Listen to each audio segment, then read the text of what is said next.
जय हिंद दोस्तों, बिंदास लर्निंग इंस्टीट्यूट में आपका स्वागत है। आज से हम महात्मा गांधी के क्वेश्चन आंसर देखेंगे टेस्ट सीरीज के। तो बिना देरी किए हम शुरू करते हैं, हमारे पास समय कम है। आज हम देखेंगे यूनिट 1, जिसमें संकल्पना एवं विचार,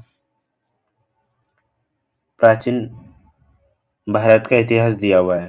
तो आइए हम बिना देरी किए शुरू करते हैं। हमारा पहला प्रश्न है,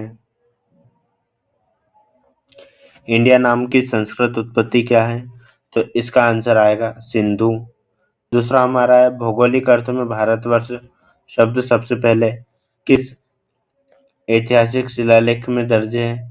इसका आंसर आएगा राजा खारवेल का हाथीगुम्फा अभिलेख। हमने ये लूसेंट में पढ़ा भी है।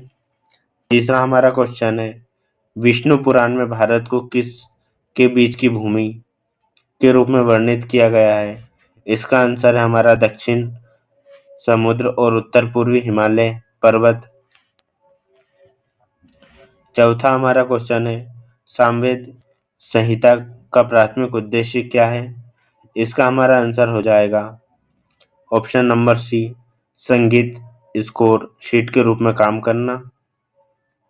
पांचवा हमारा अथर्ववेद में से संबंधित सबसे छोटा उपनिषद कौन सा है? तो इसका आंसर हो जाएगा हमारा मांडुक्य उपनिषद, अथर्ववेद में सबसे छोटा उपनिषद है। छठवां क्वेश्चन है हमारा, प्रारंभिक वैदिक काल की विधाता के नाम से जानी जाने वाली सभा का उद्देश्य क्या था? इसका उद्देश्य था प्रशासनिक और न्यायिक कार्य करना। सातवां हमारा क्वेश्चन है, किस उपनिषद के अनुसार किसी व्यक्ति का वर्ण उसके पिछले जीवन के उसके कार्यों के आधार पर निर्धारित होता है?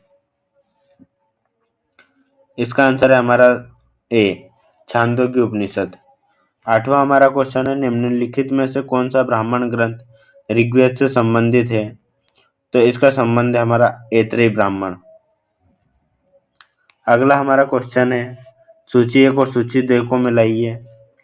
एक तरफ है वैदिक ग्रंथ तथा दूसरा बार उनका उल्लेख दिया हुआ है। इसका आंसर हो जाएगा हमारा 9 का बी, अर्थात एक चारों ऐतरेय ब्राह्मण का चारों वर्णों में कर्तव्य। शतपथ ब्राह्मण में पुनर्जीवन का सिद्धांत दिया हुआ है। पंचविश पुराण में व्रात्यों का पुनर्वर्णन और गोपद में सृष्टि ब्रह्मा गायत्री की महिमा का वर्णन है। 10वां हमारा क्वेश्चन है, ऋग्वेद का पाठ करने वाला पुरोहित क्या कहलाता है? तो ऋग्वेद का जो पाठ करेगा उसे हम होत्र या होता कहते हैं। 11वां हमारा क्वेश्चन है, अतिथि देवो भव का उल्लेख किस उपनिषद में किया गया है? इसका उल्लेख हमें तैत्तिरीय उपनिषद में देखने को मिलता है। अगला हमारा क्वेश्चन है, निम्नलिखित में से किस स्मृति में नियोग प्रथा की अनुमति दी हुई है? 12 का हमारा क्वेश्चन है सी, अर्थात नारद स्मृति।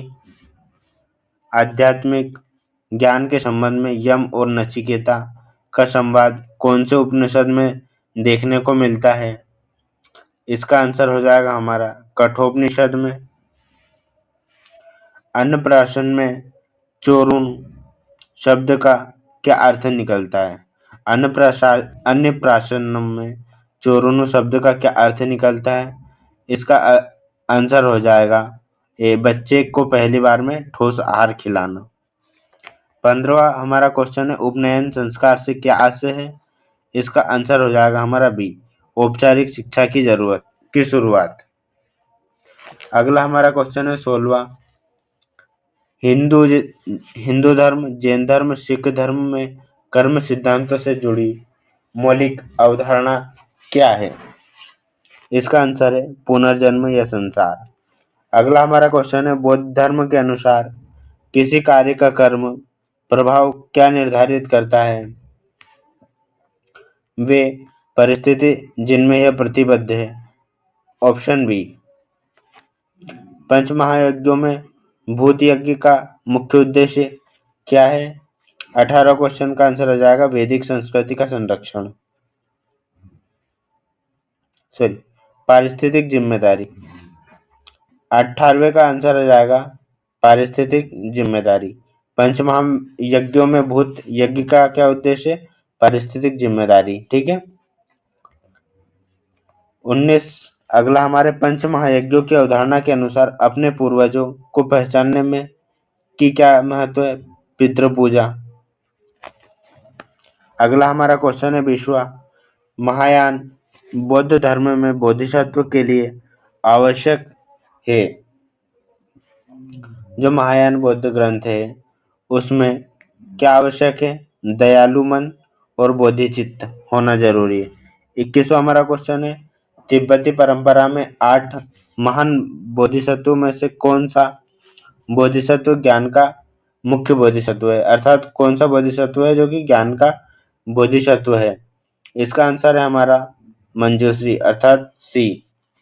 तिब्बती बौद्ध धर्म में सबसे महत्वपूर्ण महिला बोधिसत्व किसे माना गया है? इसका भी आंसर होगा हमारा तारा अर्थात सी। जैन धर्म में केवल ज्ञान का शब्द का अर्थ क्या है? इसका अर्थ होता है शुद्ध अनंत ज्ञान। जैन धर्म के संदर्भ में अरिहंत का क्या अर्थ है? तो जैन धर्म के संबंध में अरिहंत का अर्थ विजेता है। अगला हमारा क्वेश्चन है, मनुष्य को समाज में सौहार्दपूर्वक रहने के लिए तैयार संगठित करने का श्रेय किस तीर्थंकर को दिया जाता है? तो इसका आंसर हमारा हो जाएगा सी अर्थात ऋषभनाथ को। मृग और हिरण का प्रतीक किस तीर्थंकर को माना जाता है? 26वें का आंसर हो जाएगा हमारा शांतिनाथ। 27 ब्रह्मांडी क्रम के सृत की किस विशेषता का अर्थ निरंतर गति या परिवर्तन है? ब्रह्मांड का जो क्रम है उसमें ऋत का शब्द विशेषता का अर्थ निरंतर गति या परिवर्तन से है। तो 27 का आंसर हो जाएगा हमारा गति से, सी अर्थात ऑप्शन। 28वां क्वेश्चन है, कथन है जिसमें हड़प्पा और मोहनजोदड़ो अब विलुप्त हो गए हैं। कथनार वे उत्खनन के दौरान प्रकट हुए थे। इसमें से कौन सा ऑप्शन सही है? इसमें ए और आर दोनों सही है तथा आर ए का सही स्पष्टीकरण है। 29वां हमारा क्वेश्चन है, हड़प्पा कालीन प्रमुख स्थल लोथल निम्नलिखित में से किस नदी के तट पर अवस्थित था?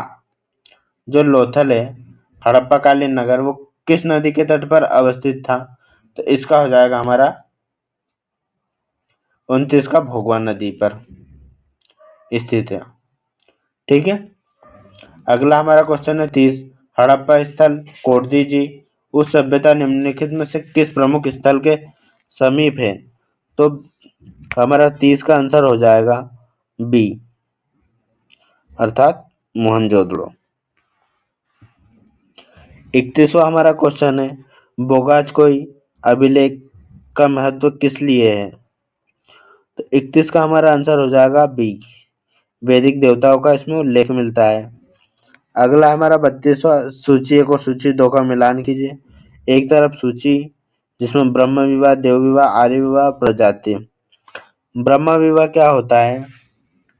पहले तो हम इसका आंसर देख लेते हैं। 32 का ऑप्शन हो जाएगा डी, ब्रह्म विवाह मतलब समान वर्ण या जाति में विवाह। देव विवाह पुरोहित या पारिश्रमिक में मिले कन्या के साथ विवाह। आर्य विवाह कन्या मूल रूप से एक जोड़ी गाय और बैल चुराकर की जाती है। प्रजाति मतलब बिना दहेज के विवाह। ठीक है। तो 32 का ऑप्शन हो जाएगा हमारा डी। 33 वह क्वेश्चन हमारा, प्राचीन काल में आहत सिक्के किस धातु के बने होते थे? तो हमने पता है आहत सिक्के मतलब चांदी के अर्थात ऑप्शन बी। 34वां हमारा क्वेश्चन है, निम्नलिखित कथनों पर विचार कीजिए वैदिक संस्कृति के संदर्भ में। पहला, दशराज युद्ध में पुरुषनी नदी के तट पर हुआ था। पुरुषनी मतलब रावी नदी के तट पर हुआ था। इस काल में अधिकांश लड़ाइयाँ युद्धों का कारण गाय होती थी। आर्य लोग नगरों में रहते थे। इसमें से कौन सा सही बताना है हमें? तो हमें पता है आर्य लोग कहाँ रहते थे? नगरों में। आर्य लोग जो है नगरों में नहीं रहते थे। तो इसका आंसर हो जाएगा केवल 1 और 2। 35 प्रारंभिक वैदिक समाज का के संदर्भ में निम्नलिखित कथनों पर विचार कीजिए। 35 का आंसर हो जाएगा हमारा बी। एक व्यवस्थित जीवन शैली प्रारंभिक वैदिक समाज की मुख्य विशेषता थी। निम्न कौन कौन सी विशेषता थी? पहला तो वंशानुगत व्यवस्था एक बड़ा सामाजिक परिवर्तन था जो प्रारंभिक वैदिक समाज में हुआ। दूसरा, एक व्यवस्थित जीवन शैली प्रारंभिक वैदिक समाज की मुख्य विशेषता थी। तीसरा, विवाह विवाह की पद्धति या प्रकृति मुख्य रूप से एक पत्नी थी या और समाज पितृसत्तात्मक था। इनमें से कौन सा कथन सही है? तो इसका आंसर हो जाएगा हमारा बी, केवल 3। पहला और दूसरा गलत है। अगला हमारा क्वेश्चन है 36वां। इसमें भी कुछ लक्षणों पर विचार करने हैं, जिसमें निम्न उसने काशी और वज्जी गणराज्य को एक लंबे संघर्ष के बाद अपने राज्य में मिलाया। उसके मंत्री वश्यकार और लिच्छवी से फूट डालकर वज्जी गणराज्य पर विजय प्राप्त की। इस युद्ध में उसने रथमुसल और महाशिलकंटक नामक हथियार का प्रयोग किया। अर्थात किसी राजा के बारे में बताया गया। तो वो राजा कौन सा था हमारा? सभी को पता है, 36 का बी अर्थात अजातशत्रु। मथुरा किस महाजनपद की राजधानी थी? बताओ। जो मथुरा थी वो हमारी शूरसेन की राजधानी थी। 38 वह क्वेश्चन हमारा निम्नलिखित में से कौन सी सिंधु घाटी सभ्यता की विशेषता है? लिपि का ज्ञान था उनको, वृषभ पवित्र एवं पूज्य पशु था, नगरी तथा व्यापार व्यवसाय प्रधान था, पाषाण कांसे और लोह के उपकरण मिलते हैं। तो हमें ये तो पता है कि लोह के उपकरण तो मिले नहीं थे, तो चौथा जहां जहां है वो हट जाएगा। ठीक है, अब बचे 1 और 3। तो इसमें से हमारा आंसर हो जाएगा 38 का सी। 1 2 3 तीनों सही थे। लिपि का ज्ञान था, हमें पता है। वृषभ पवित्र पशु और पवित्र और पूज्य पशु था, यह भी हमें पता था। इसमें दो है नहीं, इसलिए 1 2 3। 39वां हमारा क्वेश्चन है, निम्नलिखित में से कौन सिकंदर के साथ भारत आया था? निरैकस, डायमेकस, आनेसिक्रट्स और या अरिस्टोबुलस। तो 39 का हमारा हो जाएगा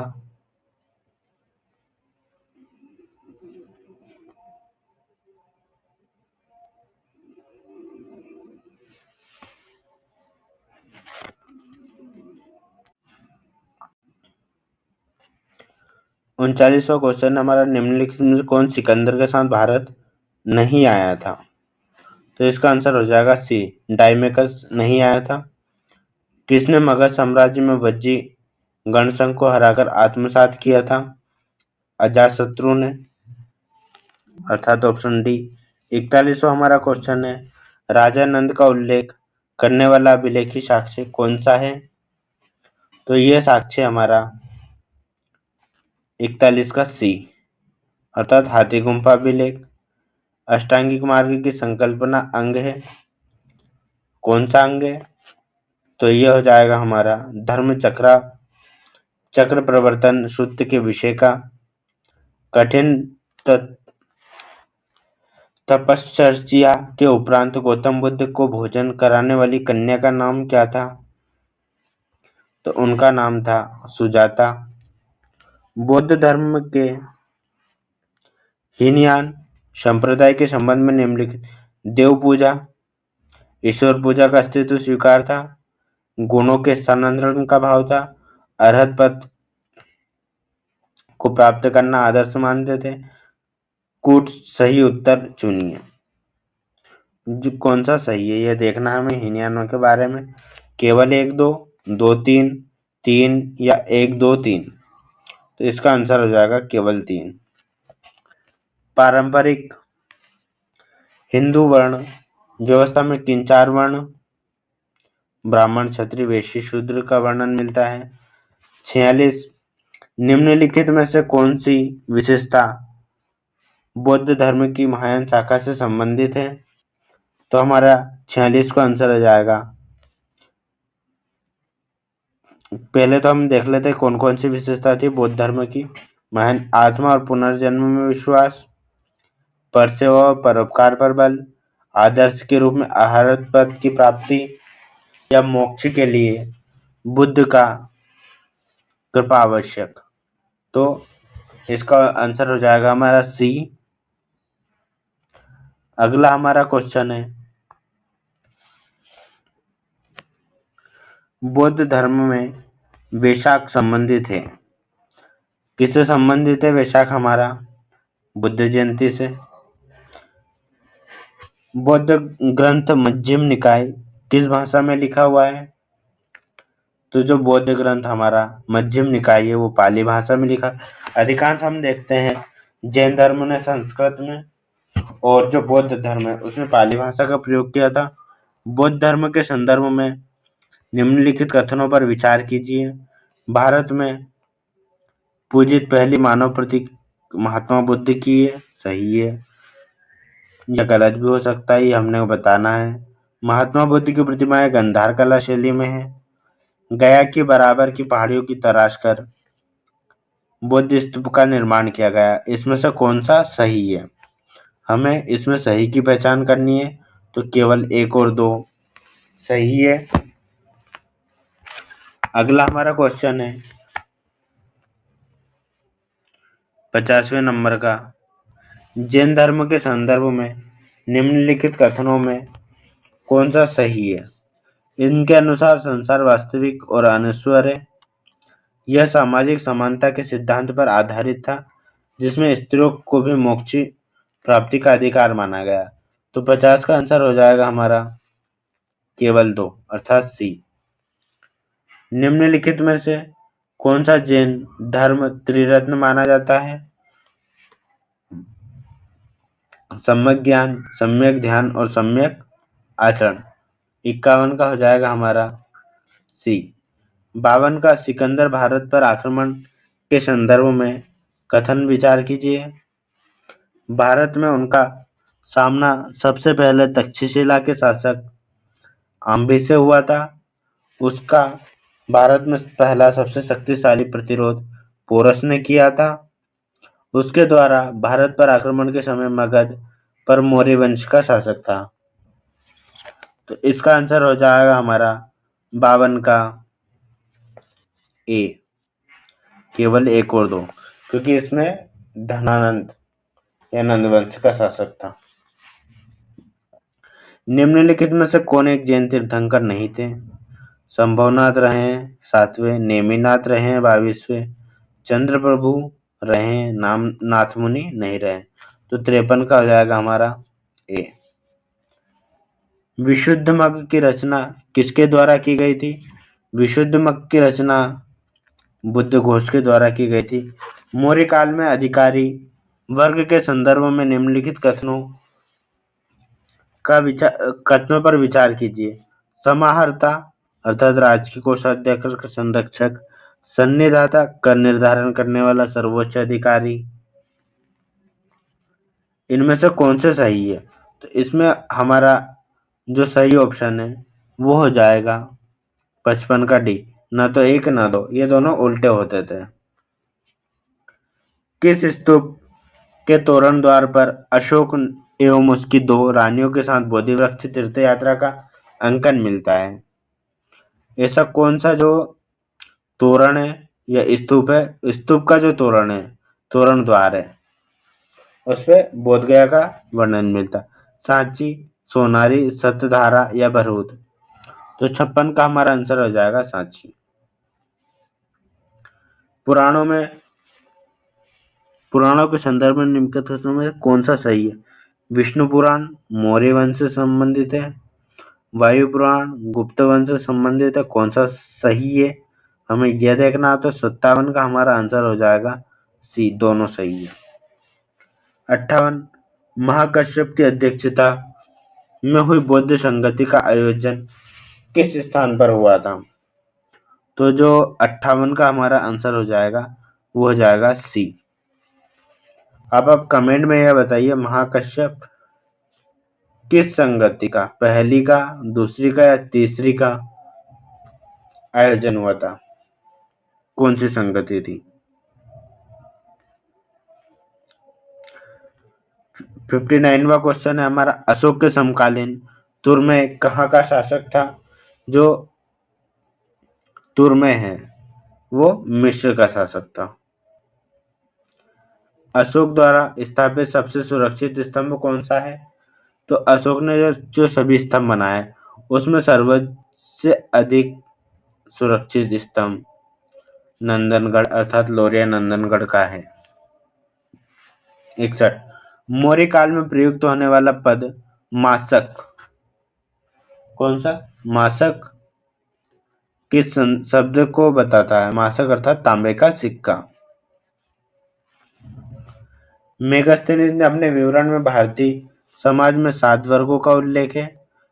इनमें से कौन सा वर्ग सम्मिलित नहीं है? दार्शनिक, कारीगर, कृषक या फिर दास? तो इसका आंसर हो जाएगा हमारा दास। अशोक के निम्नलिखित में से कौन से शिलालेख खरोष्टी लिपि में है? मनसेहरा, शाहबाजगढ़ी, सरेकुना या लघ्यमान? तो 63 का हमारा आंसर हो जाएगा केवल 1 और 2। ये खरोष्टी लिपि में है, अरामाइक लिपि में, अफगानिस्तान वाला अभिलेख है, बाकी सारे ब्राह्मी लिपि में है। निम्नलिखित में से किसने प्राचीन भारत पर सर्वप्रथम आक्रमण किया था? शक ने किया था, पल्लव, कुषाण या यूनानी? तो सबसे पहले जो आक्रमण करने वाले थे वो थे यूनानी। कौन सा? यूनानी ने सबसे पहले भारत पर आक्रमण किए थे।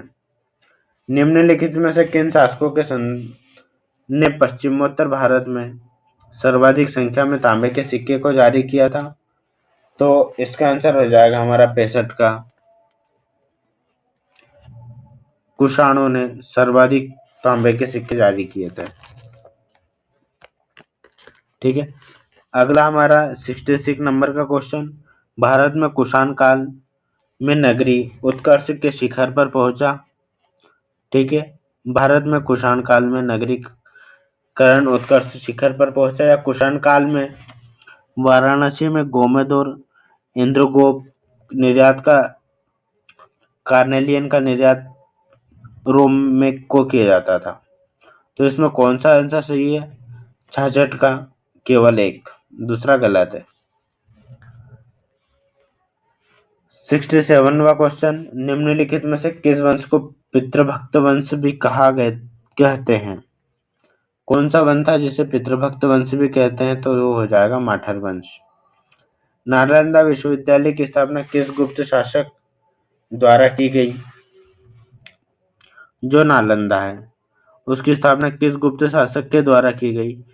तो इसकी स्थापना की गई कुमारगुप्त फर्स्ट के समय। अग्रहार के संदर्भ में निम्नलिखित कथनों में से कौन सा सही है? 69 का आंसर हो जाएगा हमारा, यह ब्राह्मण को दी गई भूमि। अग्रहार मतलब ब्राह्मण को दी गई भूमि। निम्नलिखित में से किस राजवंश के शिलालेख से इतिहास का समर्थन होता है? लुम्बिनी, शाक्यमुनि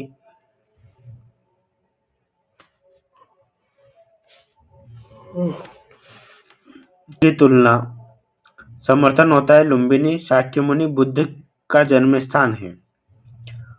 निम्नलिखित में से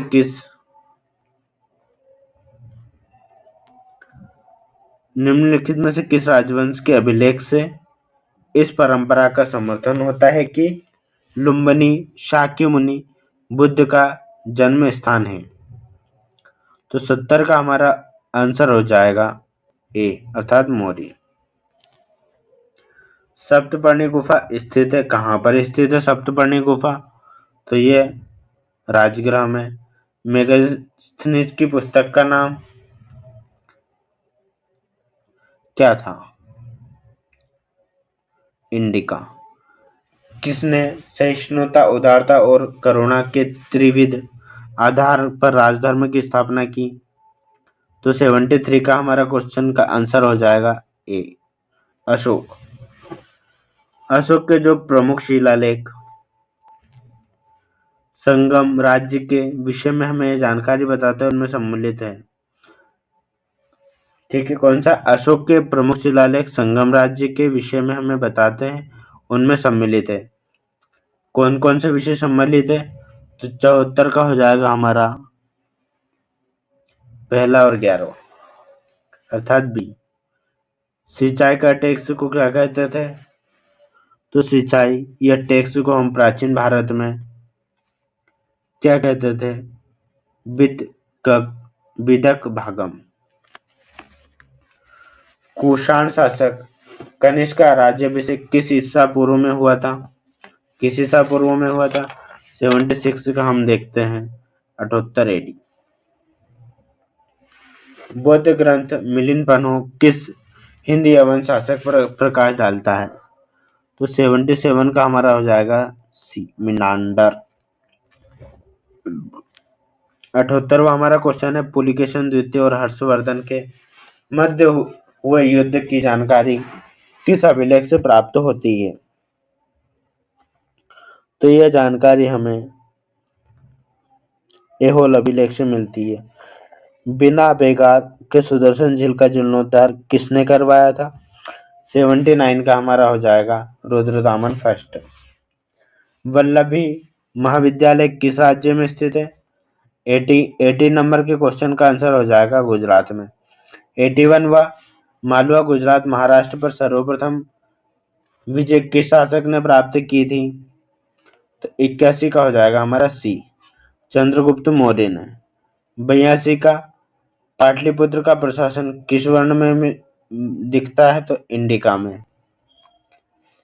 सारतवा किसे कहते हैं? व्यापारियों के काफिले को हम सारतवा कहेंगे। पुष्यमित्र शुंग द्वारा कराए गए अश्वमेध यज्ञ की जानकारी किस अभिलेख से हमें देखने को मिलती है? तो ये जानकारी हमें अयोध्या अभिलेख से मिलती है। सीमुख किस राजवंश का संस्थापक था? तो जो सीमुख है, सीमुख हमारा पांड्य वंश का संस्थापक था। ठीक है। 86 का सर्वप्रथम भारत में सैनिक शासन किसके द्वारा लगाया गया? 86 का हमारा हो जाएगा बी। 85 का पांड्य वंश नहीं है, सातवाहन वंश है। सीमुख किसका सातवाहन वंश का संस्थापक था। भारत के सिक्के, भारत में सैनिक शासन किसके द्वारा व्यवहार में लाया गया? ग्रीक के साथ। 87 हमारा क्वेश्चन है। 85 का आंसर क्या है? सातवाहन है। क्या है? सातवाहन है। और 86 का ग्रीक। 87 का प्राचीन भारत में प्रयुक्त होने वाले नानाधीश निम्नलिखित में से किसे संदर्भित करते हैं? नानाधीश किसे संदर्भित करते हैं? तो ये संदर्भित करते हैं व्यापारियों एवं शिल्पियों का संगठन। अगला हमारा क्वेश्चन है 88वां। गुप्तकालीन निम्नलिखित में से किस स्तंभ लेख से हुनों की जानकारी मिलती है? हुनों के साथ स्कंदगुप्त के युद्ध का वर्णन मिलता है। तो 88 का हमारा हो जाएगा ए, अर्थात भीतरी स्तंभ लेख। 89वां प्राचीन भारत का निम्नलिखित में से कौन सा बंदरगाह सिंधु नदी के मुहाने पर अवस्थित था? तो 89 का हमारा हो जाएगा डी, बार बेरिकम। धमेक स्तूप के संदर्भ में निम्नलिखित कथनों पर विचार कीजिए। कौन सा स्तूप? धमेक अभिलेख। गुप्त शासकों द्वारा बनवाया गया, ऊंचे चबूतरे पर स्थित है, अलंकार या ज्यामितीय आकृति है, पुष्प चित्र का वर्णन किया गया। इसमें से हमें क्या देखना है? सही आंसर देखना है। तो सही आंसर है हमारा 1 और 3। निम्नलिखित में से किस शासक ने एलोरा के कैलाश मंदिर का निर्माण करवाया था? तो एलोरा के जो कैलाश मंदिर है उसका निर्माण कृष्ण प्रथम ने करवाया था। महाबलीपुरम के रथ मंदिरों का निर्माण किसके द्वारा करवाया गया था? तो इसका आंसर है पल्लव के द्वारा। भागवत संप्रदाय के विकास में किसका योगदान अत्यधिक था? तो यह योगदान हम देखते हैं गुप्त वंश का अधिक था। अगले हमारे क्वेश्चन है 94 या फिर आंध्र सातवाहन राजाओं की सबसे लंबी सूची किस पुराण में मिलती है? तो आंध्रवाहन जो शासक थे उनकी सबसे ज्यादा जानकारी हमें विष्णु पुराण में मिलती है। निम्नलिखित में से किस गुप्त राजा ने एक अन्य नाम देवगुप्त था? तो ऑप्शन नंबर बी चंद्रगुप्त द्वितीय का नाम देवगुप्त था। 96वां क्वेश्चन है हमारा, कोशेय शब्द का प्रयोग किया गया है? तो रेशम के लिए।